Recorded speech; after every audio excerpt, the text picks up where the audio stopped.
보겠습니다.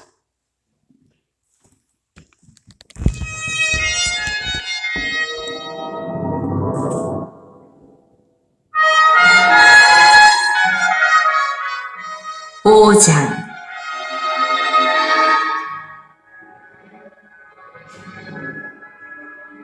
블레셋 사람들이 하나님의 궤를 빼앗아가지고 에베네셀에서부터 아스돗에 이르니라. 블레셋 사람들이 하나님의 궤를 가지고 다곤의 신전에 들어가서 다곤 곁에 두었더니 아스돗 사람들이 이튿날 일찍 일어나 본즉 다곤이 여호와의 궤 앞에서 엎드러져 그 얼굴이 땅에 닿았는지라. 그들이 다곤을 일으켜 다시 그 자리에 세웠더니 그 이튿날 아침에 그들이 일찍이 일어나 본즉 다곤이 여호와의 궤 앞에서 또다시 엎드러져 얼굴이 땅에 닿았고 그 머리와 두 손목은 끊어져 문지방에 있고 다곤의 몸뚱이만 남았더라. 그러므로 다곤의 제사장들이나 다곤의 신전에 들어가는 자는 오늘까지 아스돗에 있는 다곤의 문지방을 밟지 아니하더라.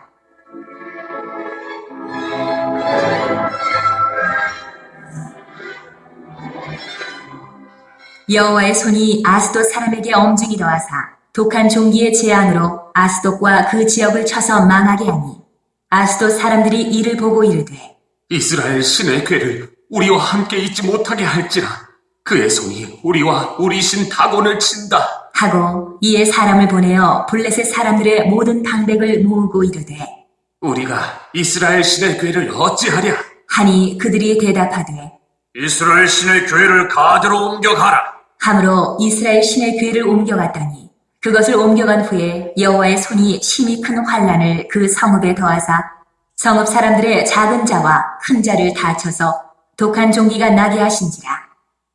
이에 그들이 하나님의 궤를 에그론으로 보내니라. 하나님의 궤가 에그론에 이른즉 에그론 사람이 부르짖어 이르되 그들이 이스라엘 신의 궤를 우리에게로 가져다가 우리와 우리 백성을 죽이려 한다 하고 이에 사람을 보내어 블레셋 모든 방백을 모으고 이르되 이스라엘 신의 궤를 보내어 그 있던 곳으로 돌아가게 하고 우리와 우리 백성이 죽임당함을 면하게 하자 하니 이는 온 성읍이 사망의 환난을 당함이라. 거기서 하나님의 손이 엄중하심으로 죽지 아니한 사람들은 독한 종기로 치심을 당해 성읍의 부르짖음이 하늘에 사무쳤더라.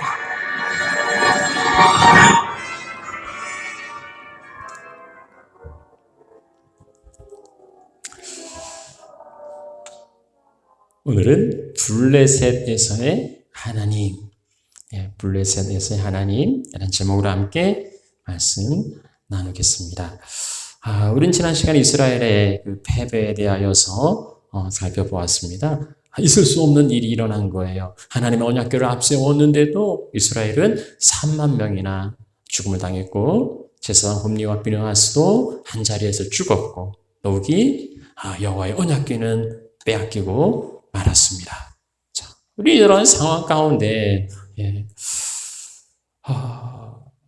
만군의 여호와께서 블레셋 신에게 굴욕을 당하시고 포로로 끌려가신 건가? 아니 그게 아니면 이게 이제 블레셋과의 전쟁이지만 저자는 블레셋이 강해서 이스라엘을 이긴 게 아니고 여호와께서 이스라엘로 패배하게 하셨다는 그런 언급과 암시를 많이 주고 있습니다. 그러니까 하나님께서 자기 백성을 이방의 손에 붙이신 거예요. 예전에도 이런 경우는 있었습니다만 그렇다고 언약궤 자체가 이스라엘을 떠난 적은 한 번도 없었어요. 여호와께서 가출하신 적이 없었단 말입니다. 그런데 지금은 그 언약궤 여호와의 보좌가 블레셋에 빼앗긴 거예요. 이제 이스라엘 그 언약궤를 빼앗긴 이스라엘 백성들은 여전히 언약의 백성이라고 할 수 있는가? 아니면 여호와께서 이스라엘을 떠나셔서 블레셋으로 그 거처를 옮기신 건 아닌가? 이런 여러 가지 의문과 질문이 가능할 건데요. 오늘 이에 대한 대답을 이 본문에서 함께 찾아보려고 합니다. 먼저 그 블레셋 사람들에 대해서 살펴볼까 해요. 블레셋은 그 이주자, 외국인이란 뜻인데 오늘날 그 팔레스틴이란 말이 바로 이 블레셋에서 나온 말입니다. 노아의 아들 셈, 함, 야벳이 있는데 이 블레셋은 함의 계통, 가슬로임의 자손이고요. 이들은 할례를 행하지 않았습니다. 그래서 할례 받지 아니한 자. 이게 블레셋에 대한 그 모욕하는 그 표현이었어요. 이들은 원래 원래 그레데 섬, 저쪽 갑돌이라는 크레타 섬이에요. 이쪽에서 애굽으로 이주해 왔다가 다시 그 가나안 땅으로 12세기, 13세기 정도에 팔레스틴 지역의 그 남부 해안 지역에 정착한 그러니까 해양민족이에요. 이들은 그 다곤이라는 그 바다신을 섬겼는데 바다신답게 위에는 상반신 왕의 모습이고 하반신은 물고기 모양입니다. 이제 저런 다곤신을 섬기고 저 옆에 있는 뭐 송아지 같은 사실 저게 이제 파리의 모양이에요. 파리 대왕이라고 하는 바알스봅이라는 바알세봅이라는 그런 이제 우상입니다. 이런 이제 우상들을 섬겼고요. 이들은 하나의 그 강력한 국가라기보다는 5개의 그 도시국가가 연합한 그런 느슨한 그런 연맹체였어요. 그래서 블레셋의 5가지는 그 가자, 오늘날 그 가자 지구라는 그 가사, 그다음에 아스글론, 그다음에 그 위쪽에 아스돗, 에글론, 가드 이렇게 5 도시국가 연합한 그런 이제 국가입니다. 자, 이는 이제 그 블레셋과 지금 이스라엘과의 싸움이 있었고 블레셋이 승리를 한 거죠. 그래서 그들이 이제 여호와의 궤를 어디로 옮기냐면 아스돗으로 옮기는 거예요. 1절 말씀에 블레셋 사람이 하나님의 궤를 빼앗아 가지고 에베네셀에서 아스돗에 이르렀다. 그리고 그 하나님의 궤를 다곤의 당에 들어가서 거기에 두었다 합니다. 이건 고대 전쟁은 어떤 국가 간의 전쟁이기도 하지만은 신들의 전쟁이기도 해요. 그래서 어느 신이 더 강한가 그거예요. 그래서 패배한 나라의 신을 가지고 와서 자기들이 섬기는 신의 신전에 안치하는 거예요. 그러니까 포로로 끌고 와서 자기 신에게 전리품으로 드리는 겁니다. 그래서 패배한 신은 승리한 신을 섬겨야 되고 승리한 신은 패배한 신의 능력을 이렇게 흡수해서 더 강하게 되는 거예요. 그러니까 무슨 뭐 레벨업 되는 무슨 오락 게임처럼 생각할 수도 있겠는데요. 고대 이런 혼합주의가 빈번했습니다. 그러니까 지금 우리가 이 앞절의 전쟁에서도 살펴보았지만은 블레셋 사람들이 얼마나 이스라엘을 두려워했습니까? 그런데 그 두려움의 대상이었던 여호와를 자기들이 이긴 거예요. 그리고 그 여호와를 포로로 끌고 와서 자기들의 신 다곤에다가 지금 전리품으로 갖다 둔 겁니다. 그러니 이들이 얼마나 참 뿌듯하고 흥분했겠습니까? 이제 그 무시무시한 여호와의 능력을 자기들의 신인 다곤이 그 능력을 이제 흡수하면 이 다곤은 여호와의 그 이상 능가한 그러한 이제 천하무적이 되는 거지요. 자, 과연 그들의 기대대로 이 다곤이 여호와의 신의 능력을 흡수하고 그렇게 천하무적이 되었을까? 이제 3절부터는 그 신당에서 생긴 일을 기록하고 있습니다. 이 블레셋 사람들이 일찍이 신전에 들어가 보니 다곤이 엎드려져 그 얼굴을 땅에 대고 있어요. 마치 여호와께 경배하듯이 그렇게 엎드려져 있는 겁니다. 블레셋 사람들이 상상했던 것과는 정반대의 현상이 일어나고 있는 거예요. 엎드려지다 하는 것은 주인 앞에 종이 아니면 왕 앞에 신하가 아니면 뭐 신 앞에 뭐 인간들이 그 경배할 때 혹은 항복할 때에 그러니까 지금 다곤이 여호와 앞에 엎드린 것은 여호와께 항복하고 여호와께 경배하고 있는 이것을 보여주고 있는 거예요. 하나님께서는 지금 블레셋에 와 있지만 어떤 전쟁의 패배에서가 아니고 하나님의 능력을 선포하고 보여주기 위하여서 지금 블레셋 땅에 찾아가신 겁니다. 자, 이게 참 굉장히 놀랄만한 사건인데도 그들이 다곤을 일으켜 다시 그 자리에 세웠더니 그러니까 이들은 별로 그렇게 충격적으로 받아들이지 않는 것 같아요. 뭐 넘어졌으면 다시 이렇게 세우면 되고 다시 뭐 제자리 갖다 두면 되지 뭐. 뭐 이 정도 생각한 것 같아요.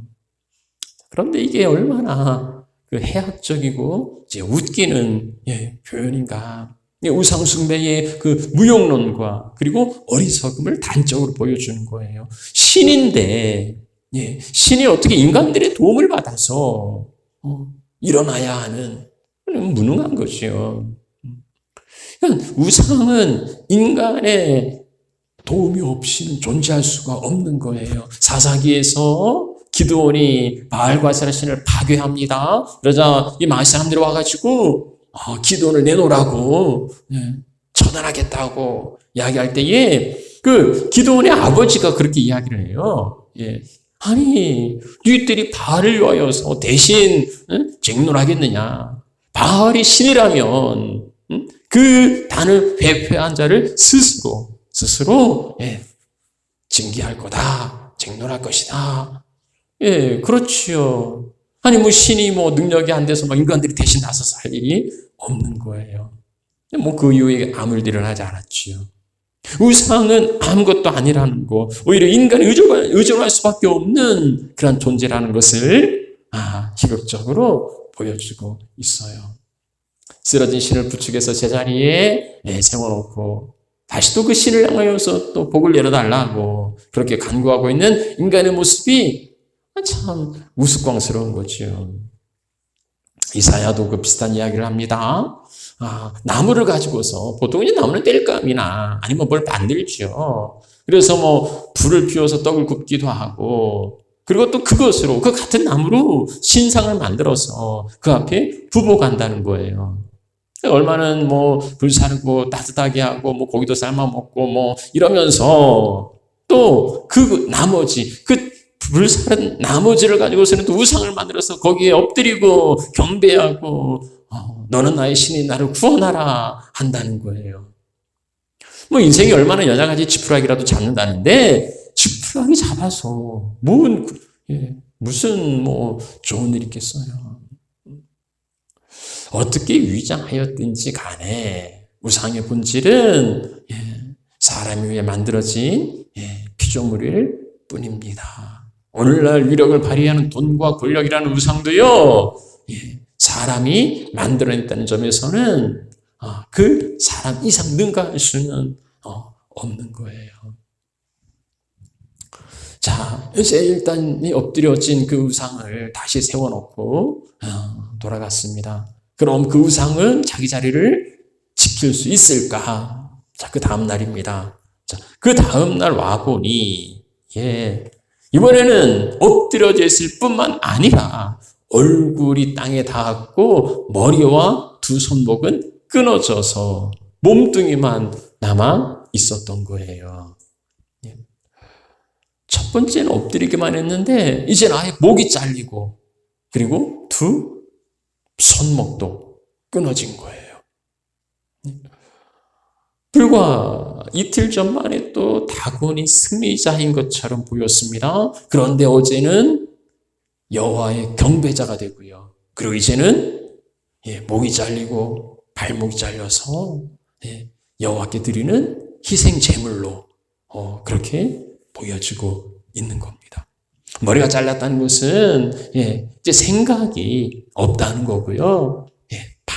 발목이 잘렸다는 것은 능력이 없다는 거죠. 그러니까 나무 조각에 불과한 거예요. 신으로서 갖춰야 되는 능력도 그리고 위상도 다 잃어버린 겁니다. 그러니까 첫 번째 그 징계에 이 블레셋 사람들이 깨닫지 못하자 이번에는 아주 그 목을 자르고 발목을 잘라서 아무것도 아니라는 걸 보여주는 거예요. 그런데도 블레셋 사람들이 깨닫지 못하자 이번에는 여호와의 심판이 다곤에서 그 블레셋 사람들에게로 이제는 임하게 됩니다. 6절 말씀 보면은 여호와의 손이 아스돗 사람에게 엄중히 더하여서 독종의 재앙이 그곳에 임했다고 합니다. 이 모든 일이 여호와의 손에서 나온 거라고 명백하게 언급하고 있어요. 여호와의 손은 여호와의 능력을 상징하는 거지요. 권세를 상징하는 겁니다.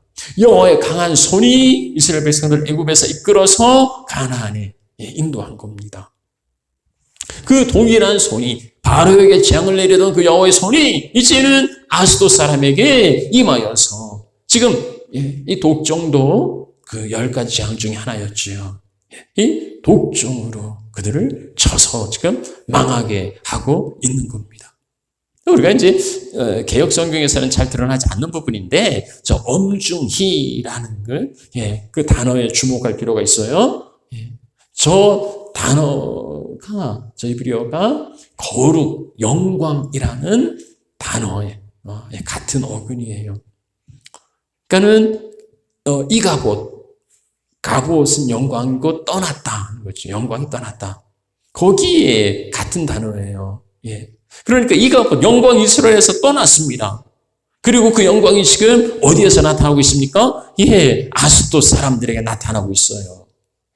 이스라엘에서 떠난 영광이 지금 아스돗에 나타나고 있습니다. 블레셋 땅에서 독종의 재앙으로 하나님의 영광을 드러내고 있습니다. 블레셋 사람들도 이 사실을 깨달아 알아요. 자, 아스돗 사람들이 이것을 보고 말합니다. 이스라엘 신의 교회가 우리와 함께 있게 못할지라 그 손이, 이스라엘 신의 손이 우리와 우리 신 다곤을 친다.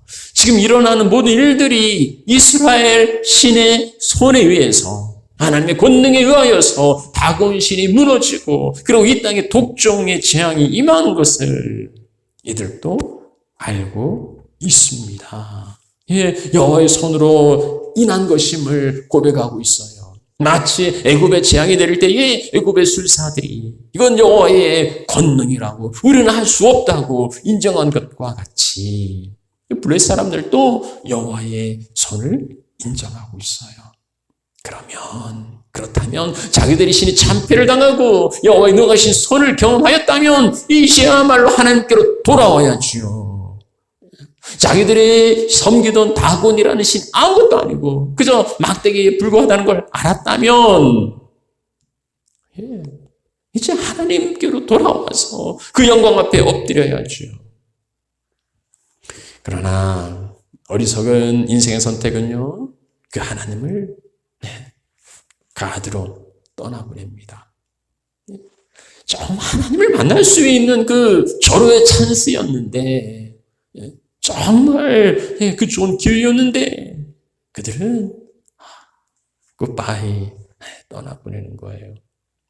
여호와가 참신이라면 그분을 보낼 게 아니고 다곤을 버리고 여호와를 섬겨야 마땅한데, 그들은 다곤의 우상의 보호를 받는 게 아니라 자기들의 신을 보호하면서 끝까지 그 다곤을 버리지 못하고 있습니다.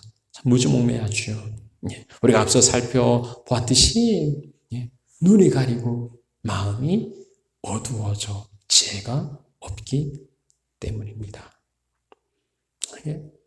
이런 나타나는 현상들을 분명히 여호와의 신성이 보여 알게 되고 하나님의 능하신 손길이 나타남에도 불구하고 하나님을 온전히 신뢰하고 그분을 영접하지 못하는 오늘 우리 시대도 비슷하다 할 겁니다.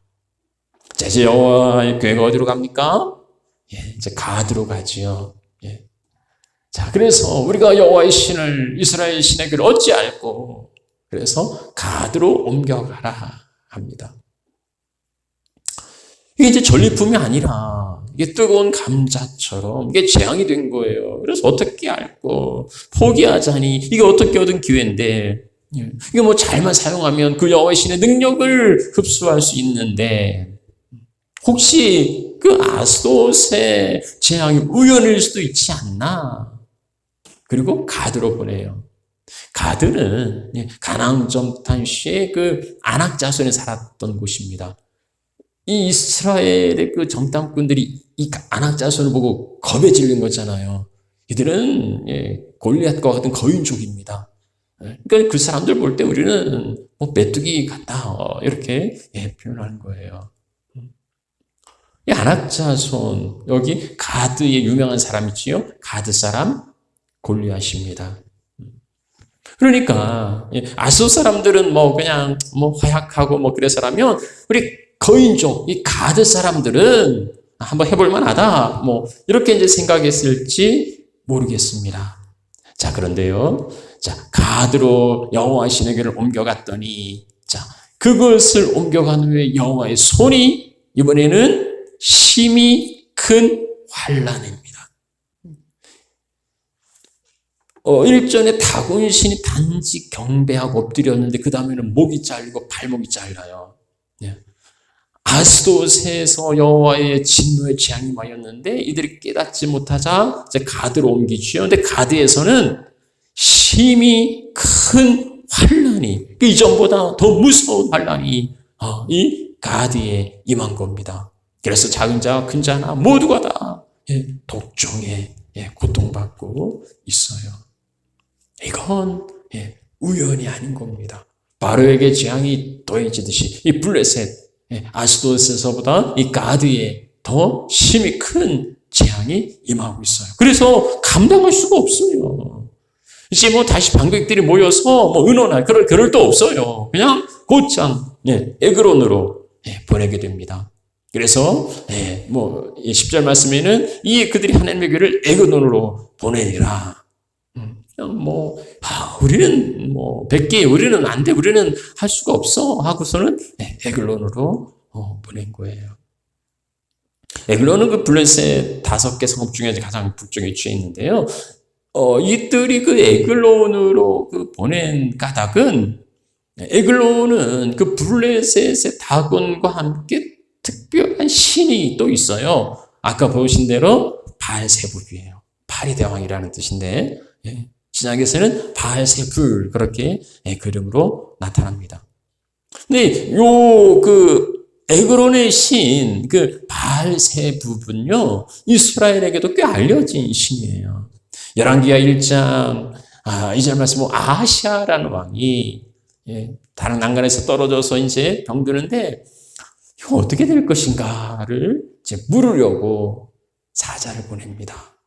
근데 하나님 이 당시 이제 그 선지 엘리야인데 엘리야 선지자에게 뭐 하나님께 묻는 게 아니에요.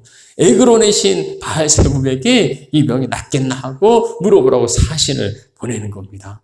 그러니까 여호와의 사자가 엘리야에게 말합니다. 가서 전하라고 이스라엘에 하나님이 없어서 에그론의 신 바알세불에게 물으러 가느냐? 이제는 내려오지 못한다. 죽는다. 하는 그 이야기를 전하라 하죠. 어쨌든 하나님이 아니라 이스라엘 왕이 찾을 만큼 그렇게 상당히 영향력 있는 그러한 우상이었습니다. 아스돗이 안 되니까 거인족 가드에게 보내는 거예요. 다곤신이 안 되니까 이제는 바알세불에게 보내는 겁니다. 그러면 어떻게 될까? 자, 이들도요 아우성이에요. 하나님의 손이 거기 엄중해서 온 성에 사망의 환난을 당함이라. 그래서 이제는 방법이 없습니다. 그래서 이들이 지금 본처로 돌아가게 하는 것만이 죽임당하는 것을 면할 수 있다고 생각해요. 여호와의 손이 엄중히 그곳에 임하고 그래서 그 부르짖음이 하늘에 사무쳤다 합니다. 뭐 다곤에게 바알세불에게 뭐 빌어본들 이미 다 무능한 신들인데 그래서 이들의 그 부르짖음이 하늘에 닿을 만큼 그렇게 환난을 당하고 있습니다. 이들의 신은 무지하게 그지없어요. 여호와께서 그 보좌에 좌정하시고 강한 권능을 행사하시고 그 영광을 선포하십니다. 그들의 유일한 결론 여호와의 이스라엘의 신의 궤를 다시 본처에 돌아가게 하자 하는 거였어요. 우리는 여호와의 교회가 아스돗, 가드, 그리고 에그론의 재앙을 일으키는 것을 보았습니다. 블레셋 5도시 가운데 대표적인 성읍인데 이곳에 여호와의 재앙이 임한, 물론 이제 블레셋 사람들의 결정이지요. 뭐 거인족에게 가면은, 아니면 바알세바에게 가면은 뭐 이제 어떨까 하고 한 것이지만은 우리는 그 여호수아 11장에서요 그 이유를 한번 찾아볼 수 있어요. 여호수아 11장 그 23절 말씀, 그 땅에 전쟁이 그쳤다. 이 모든 정복 전쟁이 다 끝난 거예요. 그러면 거기는 그 이방 민족들, 가나안 족속들을 다 물리친 건가? 여호수아서는요, 여호수아가 가나안 성에 들어가기에 앞서 하나님께서 그에게 말씀하죠. 네가 밟는 땅, 네 발로 밟는 땅은 내가 너와 네 자손에게 주겠다 하는 거예요. 그러니까 그들의 힘과 능력으로가 아니라 여호와의 약속을 믿는 믿음으로. 그들이 쳤던 여리고성을 자기들 전술과 자기들 군대의 힘으로 물리친 게 아니에요. 하나님의 능력으로 여리고를 물리치지요. 이건 사인이에요. 가나안 정복 전쟁은 하나님을 믿음으로, 하나님을 의지한 믿음으로 나아가면 철병거가 있고 그리고 견고한 성읍이 있다 할지라도 능히 승리할 수 있다는 것을 첫 케이스를 통해서 보여주는 겁니다. 그리고 중앙무대를 가르고 남부 연합군을 격파하고 북부의 거점 도시를 다 물리친 다음에, 그러니까 중요한 도시들을 다 격파하고 물리친 다음에 이제 기업을, 제비를 뽑아서 기업을 나눠줘요. 그건 이제 각 지파들의 몫이었습니다. 왜냐하면 이제 큰 불은 껐고 잔불들이야 그냥 각 지파들이 가서 물리칠 수 있어요. 그리고 무엇보다도 그 믿음, 하나님의 주신 그 약속을 붙들고 나아가면 능히 물리칠 수 있어요. 갈렙이 그것을 보여주잖아요. 자, 그런데 전쟁이 끝났어요. 그리고 이스라엘 자손의 땅 안에는 아낙 자손이 하나도 없어요. 그런데 몇 곳, 가사와 가드와 아스돗에는 약간 남았더라. 약간 남았어요. 저 약간 남은 게 화근이었어요.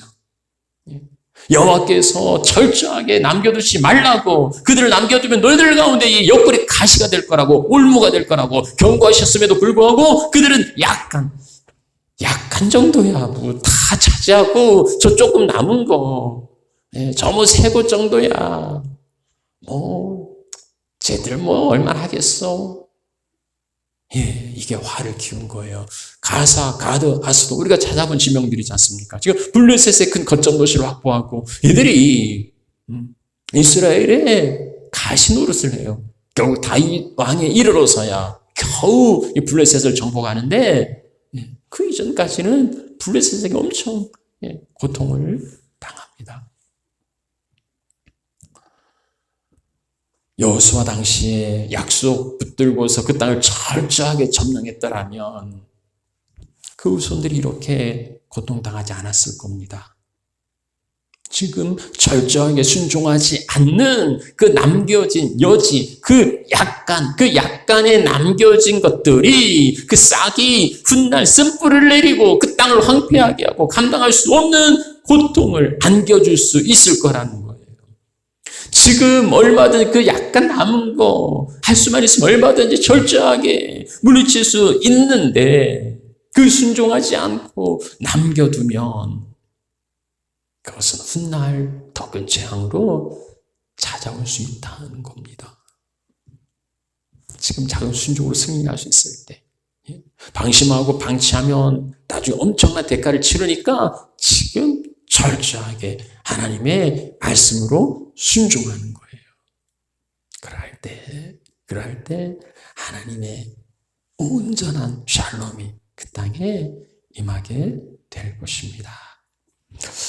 블레셋에서 하나님께서 전쟁에 패하심으로 블레셋의 포로로 끌려가는 것처럼 그렇게 보일 때 다곤 신이 여호와를 포로로 붙잡고 그 능력을 빼앗아 여호와 위에 월등한 신이 되었는가? 아니에요. 마치 포로로 끌려가는 것처럼 그렇게 그림을 보여주고 있지만 하나님이 포로로 끌려가신 게 아니고 이스라엘에 패배한 것이 하나님께서 패배한 건 아니라는 겁니다. 하나님은 대적들이 이스라엘 하나님을 이겼다고 생각할 수 없도록 법궤가 가는 곳곳마다 재앙을 일으키고 그리고 여호와의 영광을 그곳에 선포하셨습니다.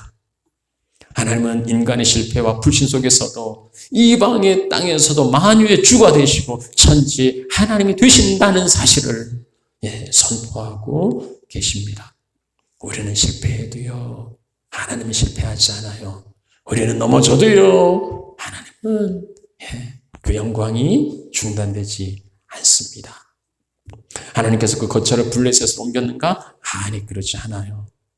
하나님이 블레셋을 택한 게 아니고 하나님이 블레셋 가운데서도 이스라엘 하나님 여호와의 영광을 선포하기 위해서 그 땅을 찾아가신 겁니다.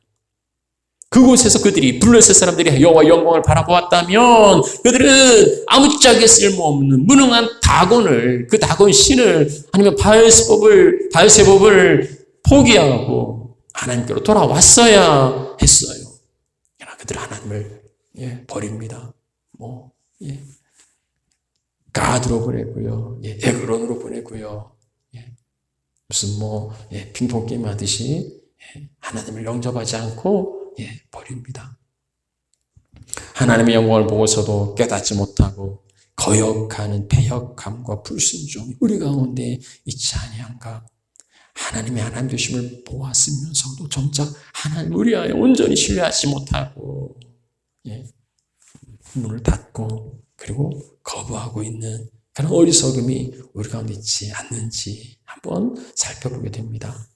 일찍 여호수아 시대에 그 가나안 정복 전쟁에서 온전한 순종으로 가사와 가자와 아스돗 같은 거 남겨두지 않고 약간 남았다고 한저 약간 남겨두지 않았더라면 후손들이 고통당하지 않았을 건데요.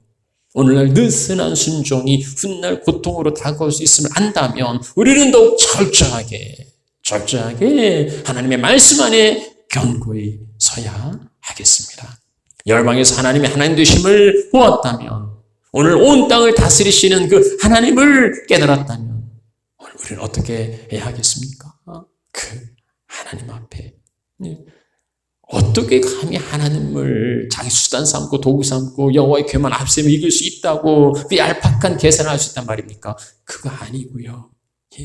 내 계산 속이 아니라 자기 이익을 챙기는 게 아니라 온전한 순종으로 하나님께 나아가야 하겠습니다. 그런 믿음으로 나아가시는 하나님의 자녀 백성들이 되시기를 축복합니다. 너희는 가만히 있어 내가 하나님을 알지어다. 문 나라 가운데 높임을 받으리라. 세계 중에서 높임을 받으리라.